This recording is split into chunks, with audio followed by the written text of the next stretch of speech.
우리 오늘 4강, 네 번째 챕터예요. 우리 제목 한번 읽어볼까요? 시작. 나이 때부터 속용된 거지. 참 이게 마음이 아프죠.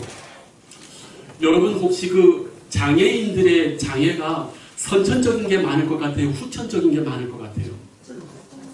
후천적인 게 90%입니다. 그러니까 여러분들이 장애인을 볼 때 잘 보셔야 돼요.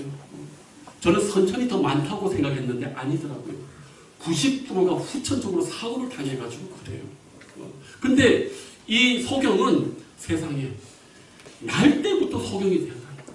이 부모는 얼마나 많이 아팠겠고 이 소경은 살아가면서 얼마나 억울하겠어요.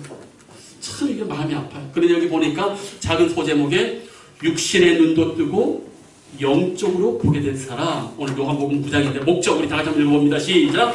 영적 소경이었던 우리의 눈을 뜨게 하셔서 믿음을 갖게 하신 그리스도의 사역을 새롭게 인식하는 것. 자, 여기 보니까요.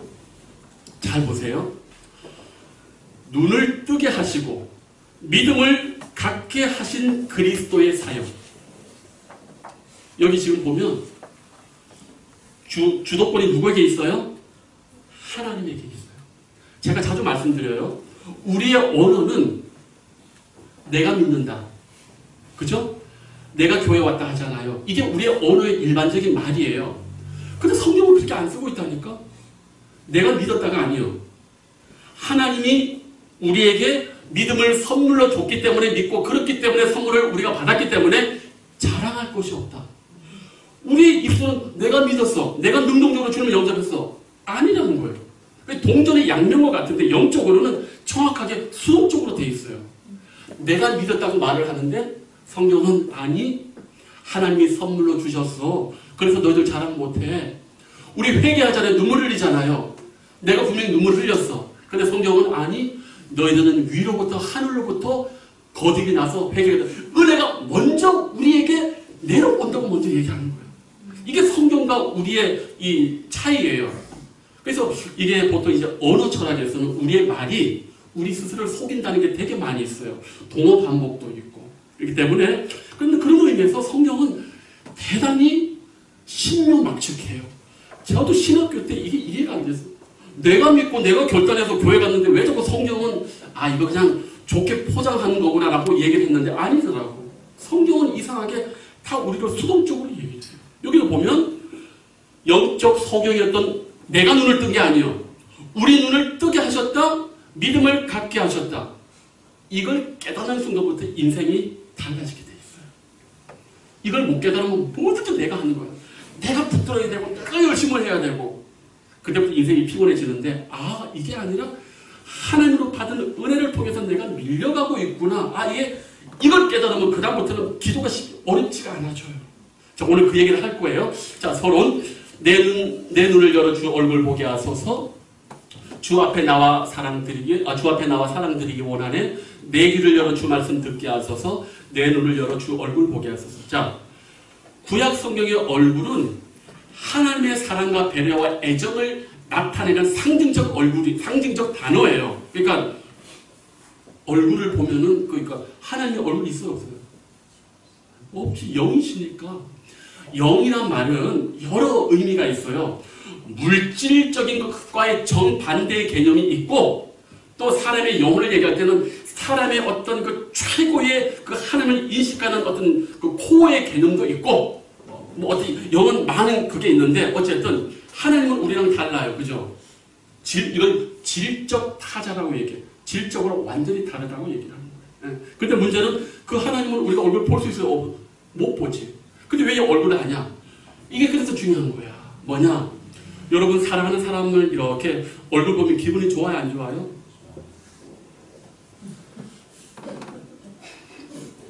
이게 문제니까. 얼굴이라는 거는 봤을 때 기쁘고 즐겁고 위로를 느끼고 애정을 느끼는 게 얼굴의 원래 용법이라고. 이게. 그러니까 근데 우리는 그 교회 안에 가정에서 이렇게 얼굴 보면 좋아요? 안 좋아요?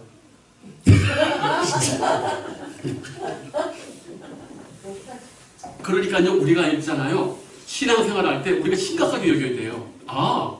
히브리 말에서 하나님의 왜 하필 얼굴을 보러 가냐? 얼굴이라는 것 자체가 원래 나를 향한 사랑과 애정이 담겨 있는 것을 대표로 얘기한다면 저와 여러분이 서로 얼굴을 보고 특히 부부간의 얼굴을 봤을 때 기쁘고 위로 느끼고 해야 돼, 안 해야 돼요?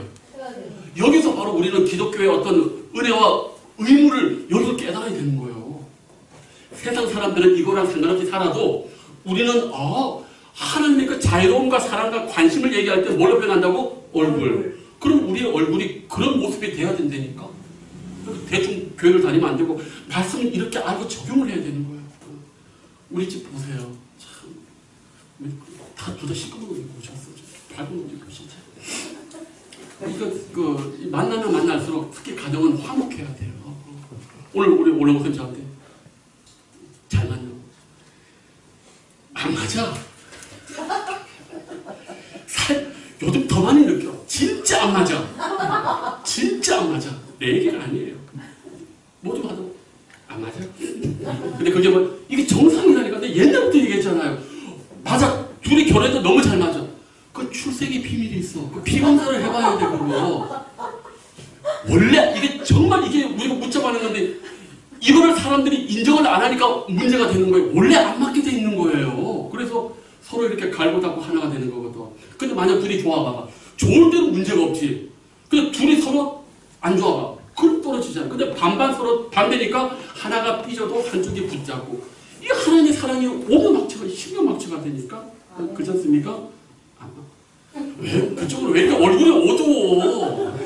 내가 참 말을 원래 그래. 내가 우리 전도사님하고 우리 남성들은 내가 뭐 말을 못해. 딱 하면 그건 아닌 것 같고요. 우리 전도사님도 은근히 웃기죠.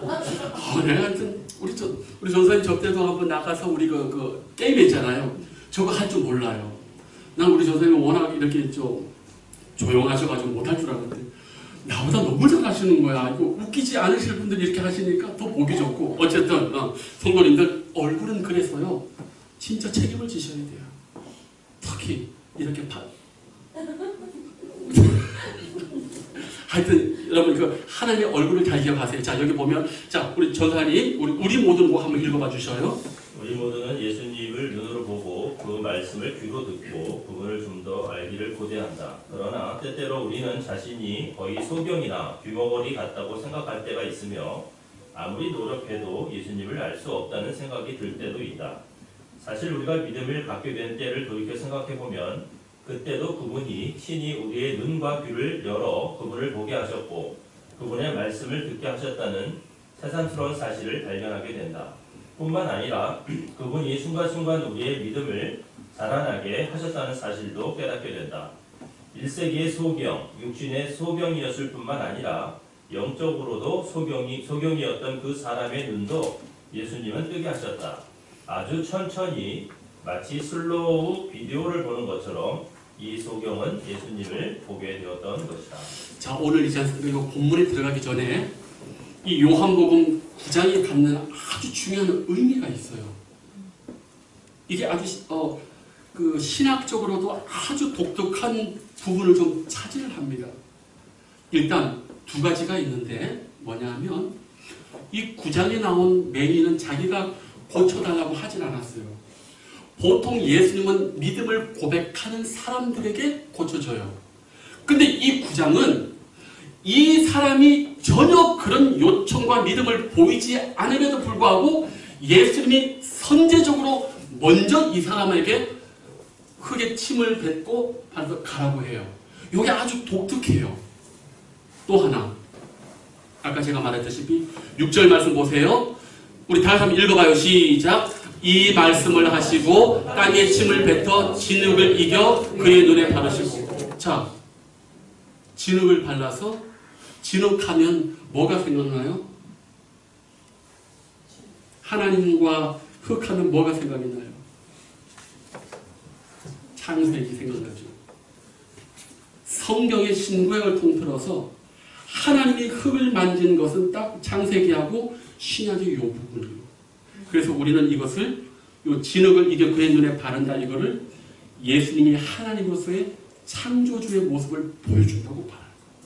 또 하나, 여러분 그 AD 160년, 170년에 디아테사론이라는 게 있어요. 마태, 마가, 누가, 요한 보면은 중복된 말씀이 있어요, 없어요? 있죠. 그래서 복음을 전하려고 중복된 걸 다 하고 하나씩만 넣어가지고 하나의 복음서를 만든 게 디아테사론이에요. 그래서 이것이 복음서를 읽는데 많이 번역이 돼서. 그런데 거기 그 디아테사론 중에 시리아 역인가에 보면 이 부분을 어떻게 나왔냐면은 이렇게 번역했어요. 그는 진흙을 이겨 그의 눈에 바르시고, 이거를 이렇게 번역을 안 하고 그는 진흙으로 눈을 만드셨다. 왜 그러냐면 여기 중요한 게 있어요. 왜? 구약 성경에 죽은 자도 살려내고 병든 자도 살려내는데 맹인 눈먼 자를 눈뜨게 한 기록이 없습니다. 이게 대단히 이 히브리적 사고에서는 중요한 거예요. 죽은 자도 살려내고 가난한 자에게도 먹을 거 주고 하는데 구약 성경에 보면은 눈먼 자가 눈을 뜬 기록이 하나도 없어요. 그래서 유대인들에게는 두 가지가 오직 하나님께서 능력을 행하시면 된다고 하는 게 두 가지가 하나 있어. 눈먼 자가 눈 뜨는 거 하고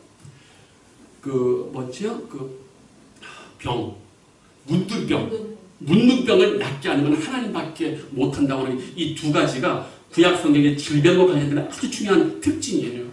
재밌는 건 뭐냐면 문둥병은 원인을 성경에 기록되어 있지 않아. 왜 이 병이 생기는지는 안 나와 있어. 근데 그 병이 아주 급속도로 사람에게 빨리 퍼지고 아주 사람을 험악하게 만드는 건 나와 있어요. 근데 왜 문둥병이 강조되냐? 문둥병과 죄악이 물든 게 비슷하다고 해가지고 문둥병은 아예 죄악이 우리를 침범하는 것과 가장 비슷하게 나와 있고 그 원인은 나와 있지 않아, 성경에. 그러니까 구약 성경을 바라볼 때 이 두 가지, 특히 병과 건강에 관련돼서는 문둥병하고 이 블라인드니스, 이 눈먼 거, 이건 아주 특이해요. 그러니까 우리는 이 문화적인 상황에서는 잘 모르지만은 유대인들에게 이 눈먼 거하고 문둥병은 대단한 신앙적인 이 주제를 가지고 있어요. 이거 누가 만든다? 이건 하나님만 할 수 있는 거예요. 그래서 이 부분을 그 중세의 그 라틴 교부들은 거의 다 이 사본에 이렇게 돼 있음에도 불구하고 이 디아테사론의 이 번역을 더 좋아해서. 왜? 그렇고 여기 그의 눈에 바른다, 이거를 어떻게 해요? 이건 눈을 뜨게 하는 거는 하나님이 창조할 때의 능력, 그 어마무시한 창조의 능력이 아니고는 못 뜨게 한다는 의미가 여기 들어있는 거예요. 그러니까 이 구장은 대단히 독보적인 이 말씀이에요. 게다가 또 뭐가 중요하냐? 여러분 그 기교 종교를 해보면 깨닫는다, 그 다음에 잠 안 잔다, 눈 뜬다는 게 되게 많이 나와요. 자, 여러분 혹시 제가 자주 얘기하잖아요. 절에 가면은 목탁이 있잖아요. 목탁의 원래 모습이 뭔지 아세요? 목탁이 지금처럼 이렇게 동그랗게 이렇게 해가지고 맨질맨질 처음부터 안 돼요. 원래 처음에 이 비구, 사문들이 이 목탁을 두드릴 때 가장 최초의 모습이 뭐냐면은 물고기 모양. 왜 물고기일까? 물고기는 물속에서 잠을 잘 때도 눈을 뜨고 잡니다. 그래서 불교에서는 깨닫고 눈 뜨라고 해서 이래갖고 부처라는 말 자체가 눈뜬 자라는 뜻이에요. 부처가. 석가모니는 이렇게 샤키한 분이 석가족의 성제라는 뜻이고, 부처는 눈뜬 자. 우리가 여기서 말하는 건 뭐냐? 눈뜬 게 왜 이렇게 중요하냐? 성경은 더 얘기하는 거예요. 왜 여기 오늘 이걸 선제적으로 예수님이 일부러 하셨냐? 날 때부터 맹인됐다. 죄로 인해서 날 때부터 하나님을 알아보지 못하고 은혜를 받지 못하면 진리를 못 보는 게 자연인이라는 얘기예요. 아시겠습니까? 그래서 예수님이 이걸 아주 상징적으로, 선제적으로 보란 듯이 먼저 오늘 선제적으로 은혜를 베푸시면서 온 이 말씀을 기록한 거예요. 우리 예수님 자주 그 얘기 하셨잖아. 눈이 있어도 보지 못하고, 귀가 있어도 이거는 영적으로밖에 안 돼. 그렇잖아요. 우리 예수님이 하나님이신데도 그때 종교 지도자들, 좀 안다는 그 종교 지도자들이 예수님을 이단시했잖아요. 그러니까 성무당이 사람 잡는다고. 참 한 번 잃는 사람이 무섭다니까.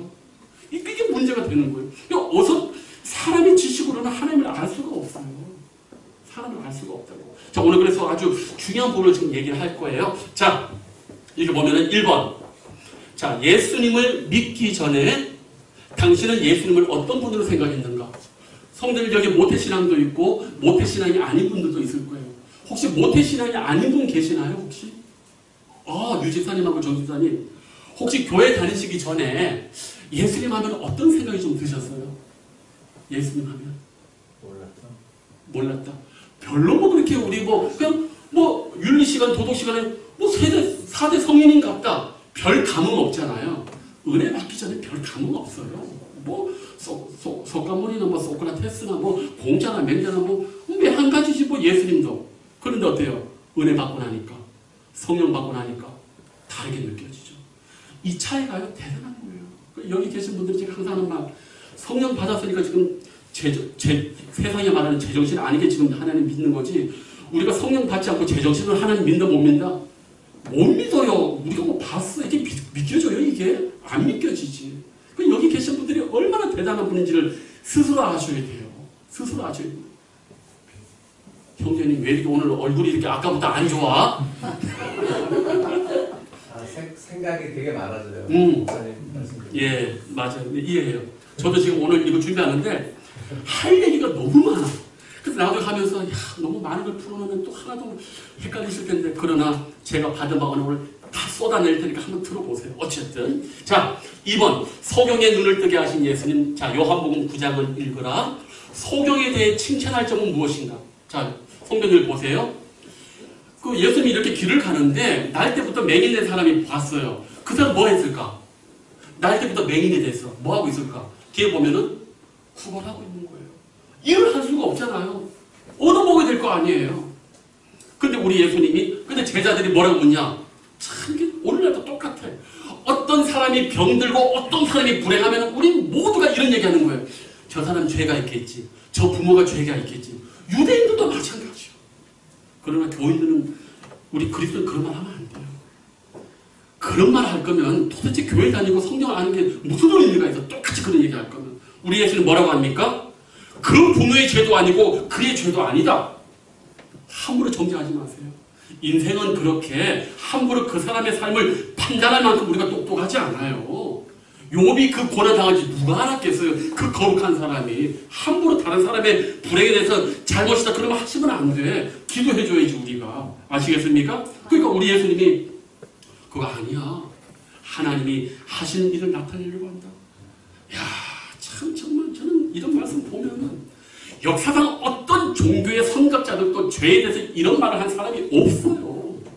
얼마나 우리 예수는 탁월합니까? 나는 진짜 너무너무 정말 탁월한 말씀 같아. 자, 그런데 여기 보면, 그래서 우리 예수님이 이 사람은 못 보니까 그냥 듣고만 있는 거야. 근데 우리 예수님이 알아서 그냥 이 사람 가만히 있는데 그냥 땅에 침을 딱 뱉고 지륵을 이게 딱 눈을 바른 다음에 너 실로암 못에 가서 씻으라니까 씻으란 말이에요. 자, 물어요.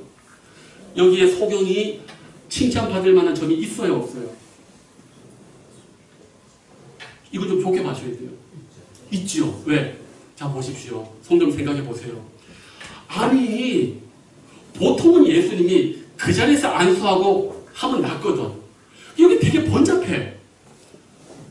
땅에 침을 뱉어. 그 우리들이 오늘날은 아우 침 더럽다고 하잖아요. 이게 문화적으로 틀린 거야.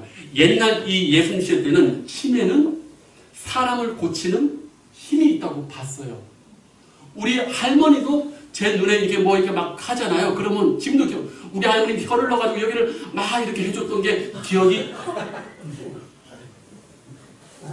그리고 신호로고생을 알죠? 옛날에 할머니들이 손자들 눈병 나면 혀로 이거를 이렇게 해줬다니까? 어머, 야, 젊은 분들이라서 모르는구나. 고사리 맞죠? 아이, 봐. 아이, 참, 젊은 사람들하고 못 놀겠어. 아이, 진짜. 상처받았어. 또 할머니가 배 아프면 뭐예요? 왜 해줘? 왜? 사람의 손에 온기가 배에 전해지면 위가 따뜻해지니까 물론 그게 그렇게 효과가 크지는 않아. 마음의 위로는 있지만 위로는 되지 않습니까? 어찌됐든 바로 그거예요. 어쨌든 이 소경이요, 보십시오. 예수님이 그냥 한 번에 안 하고 침을 탁 뱉는 소리 들렸을까 안 들렸을까? 들렸겠지. 그 다음에 또 예수님이 그걸 또 이렇게 개가지고 또 이렇게 해가지고 또 눈에 또 발라줘. 그럼 우리 같으면 거기서 끝나야 되잖아. 앞이 보이지도 않는데 뭐합니까? 실로 모세까지 찾아가서 또 씻으라는 거예요. 번거로워요, 안 번거로워요? 번거롭지. 그런데도 이 소경이 어떻게 해요? 하잖아. 이게 쉽지 않습니다. 우리 지금 귀로는 예수님의 명성을 엄청 들었을 거 아니야. 근데 그 예수님이 가까이 오셨어. 문둥병자도 안수하니까 그냥 낫는데 귀로는 보니까 한 소리에다가 또 하고 또 걸어가라는 거야. 번잡해 안 번잡해? 그런데도 이 사람이요 승질 급하지 않고 주님 말씀대로 갔지요. 이게 쉽지 않아요. 아람 장군 나아만이 엘리사한테 딱 갔더니 엘리사가 쳐다도 안 보고 바깥에서 대면도 안 한 거야. 근데 그때 이 나아만 장군이 어떤 사람이냐? 아람이 북이스라엘 몇 번이나 침공해서 그걸 복속시켰던 강력한 국가예요. 근데 이 군대 장관을 하대하면 침략의 빌미가 돼가지고 이스라엘은 초토가 될 수 있다고. 근데 아람 장군이 딱 갔는데도 엘리사가 개아시만 보내고 얼굴도 안 보이는 거야. 딱 오니까 왔습니다. 선생님 하니까 저기 요단강 가가지고 씻고 나와 하니까 나만이 자존심이 상한 거야. 이게 있지 않습니까? 이 순종이 그래서 어려운 거예요. 자존심 제가 얘기했죠. 예수님이 사단에게 받았던 마지막에 모든 그 시험은 뭐냐? 너가 하나님의 아들이냐? 자존심의 문제였어요. 우리 그런 생각 잘 못하잖아. 우리가 왜 화가 나고 왜 상처받아요? 돌아보세요. 내가 누군데 자존심 상한다고.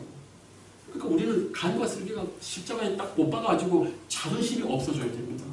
이게 되게 중요한 부분이에요. 많은 부분에서 우리가 여기서 쓰러지게 돼 있어요. 그래서 교회 다니면서 자존심 상한다. 그거는 아주 잘못된 얘기예요. 사탄이 제일 좋아하는 얘기예요. 우리는 자존심 얘기하면 안 돼요. 아셨죠? 자, 근데 이 여자가 이 소경이 순종을 했단 말이에요. 야, 눈도 모르는데 실로한 모습 또 찾으러 가래. 힘들까 안 힘들까? 근데 순종했잖아요. 하나님의 은혜가 임하잖아요. 가만히 있는 게 아니에요. 그 은혜에 따라서 믿음의 길을 걸어 나가는 건 우리 몫이란 말이지. 이게 소경이 하나님 앞에 칭찬받을 점이에요. 사랑하는 성도님들, 하나님께서 우리 모두에게 은혜와 축복을 예비해 놨어요. 그런데 그 길을 가라고 할 때 누구는 자존심 상하고 누구는 왜 이렇게 시간이 걸리는데 그러면 안 돼요.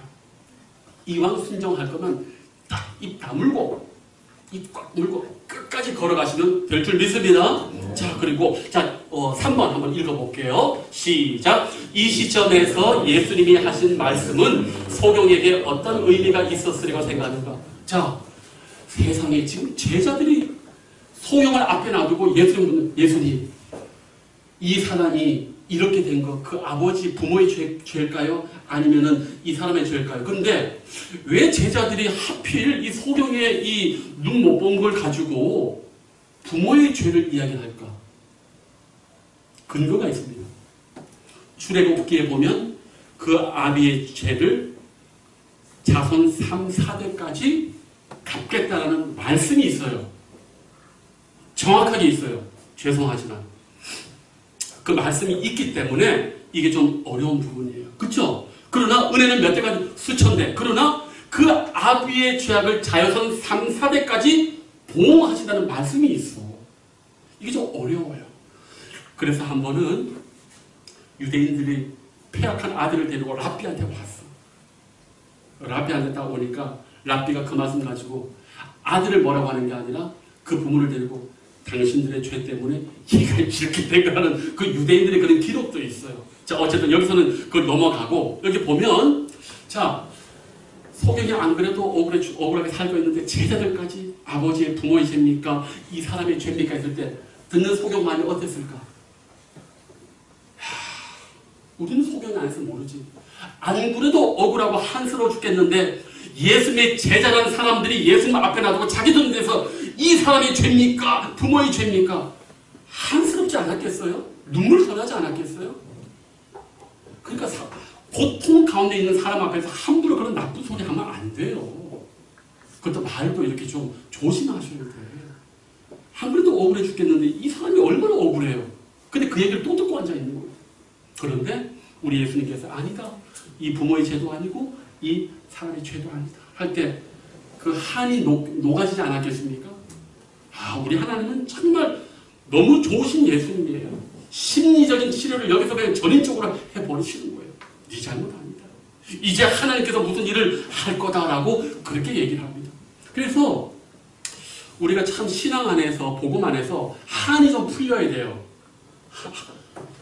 여기 한을 품고 계신 분 계십니까? 복음 안에서 말씀 안에서 이게 은혜가 되면요 한이 풀립니다. 진짜 모든 삶이 은혜로 변하실 수가 있어요. 그게 복음의 위대한 능력입니다. 저는 참 그래도 감사한 게 아유 왜 이렇게 강원도 삼척촌에 태어났을까 그런 생각도 한 적이 있어요.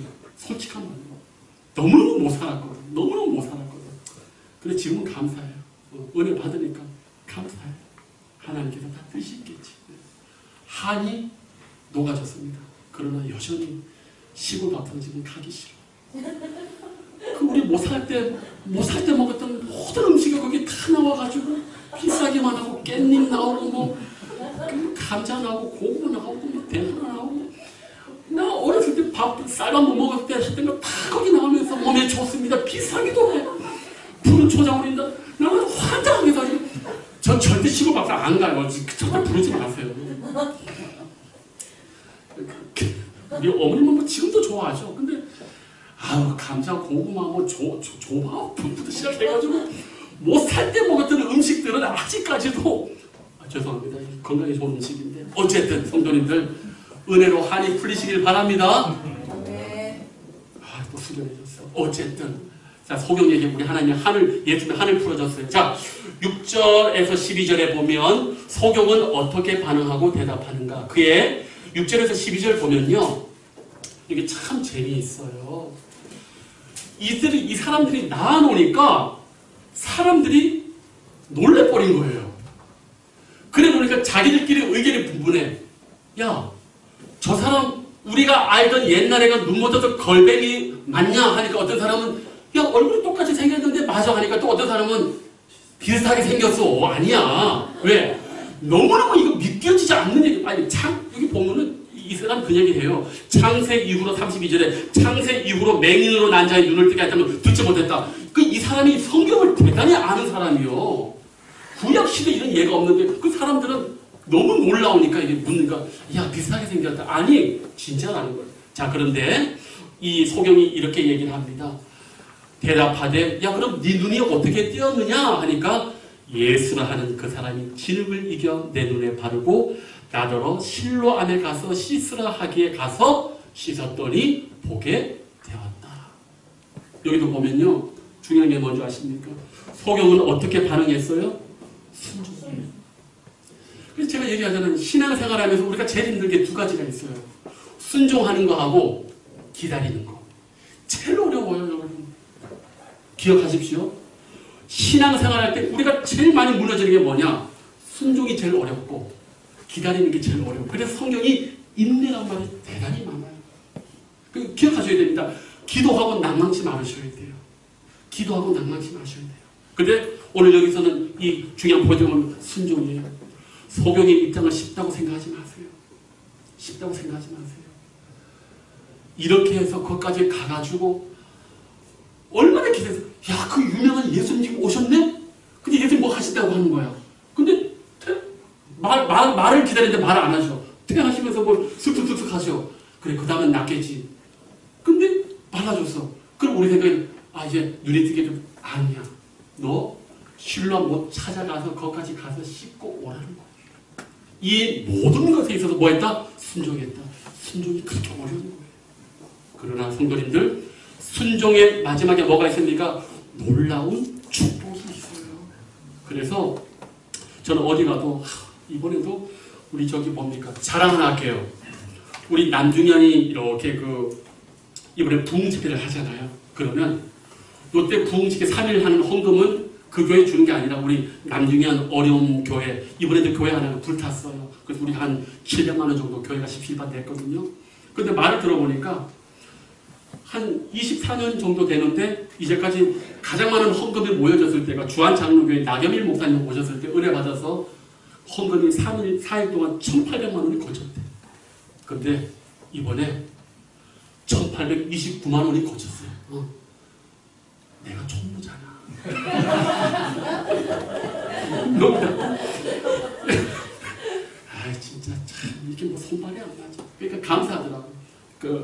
나이 드신 우리 목사님, 우리 이번에 저랑 똑같은 나이 회장님 저를 이렇게 작년에 가면 아무것도 모르는 나를 무조건 총무해달라는 거예요. 처음에 내가 거절했다고 했잖아요. 근데 나중에 얘기했잖아. 금요일날 그 얘기 거절하고 내가 기도를 하는데 너 성도들한테 그렇게 순종하라고 해놓고 왜 네가 순종 못하냐. 내가 그래서 그날 기도하고 새벽에 아침에 전화해가지고 죄송하다고 뭐든지 맡겠다고 했지 않습니까? 제가 어디서 나가고 이렇게 싫어해요, 솔직히. 나는 교회가 좋아. 근데 이번에 그냥 강사님 왔다 갔다 내 4일 동안 미리 가가지고 문자 드리고 전화하고 밥 먹을 때 모셔드리고 야, 살이 쪽 빠지더라고. 근데 은혜는 많이 받았어. 그런데 이번에 목사님들이, 사모님들이 너무 많이 왔어. 그리고 헌금도 많이 거치고. 그러니까 식사하다 보니까 다 덕담 해주고 분위기가 너무 좋더라고.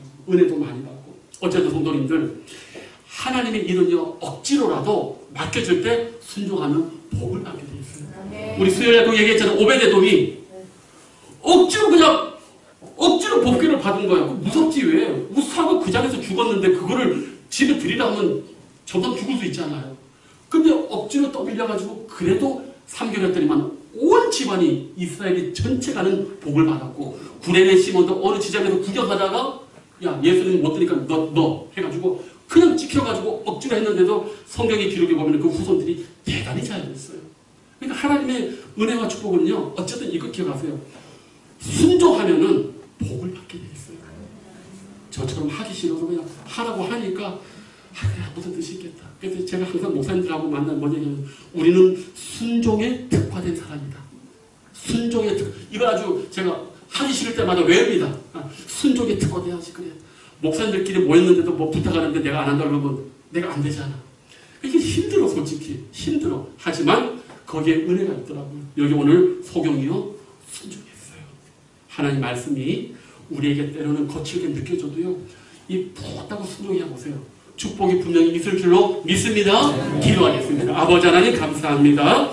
오늘 우리가 날 때부터 눈먼 소경에 대한 말씀을 배웠는데 주님, 참으로 많은 말씀을 우리가 배웠습니다. 그러나 주님, 하나님의 선제적인 은혜가 있다 할지라도 우리가 정말 그 말씀을 믿고 순종하는 것이 정말로 중요한 줄로 믿습니다. 주님, 우리에게 순종의 은혜도 허락하여 주셔서 우리 희락의 모든 성도님들이 이 마지막 시대에 순종하여서 하나님께서 예비하신 축복과 복락을 받게 하여 주시고 그 인생의 마지막에 시간이 가면 갈수록 영화롭고 아름다워질 수 있도록 축복될 수 있도록 주님 도와주시옵소서. 이제는 우리 주 예수 그리스도의 은혜와 하나님 아버지의 사랑과 성령의 감화감동 교통 충만하심이 하나님의 은혜와 말씀 앞에 믿음으로 순종하기를 다짐하는 우리 희락의 모든 성도들 머리 위에 이제부터 영원토록 함께 없시기를 간절히 축복하옵나이다. 아멘.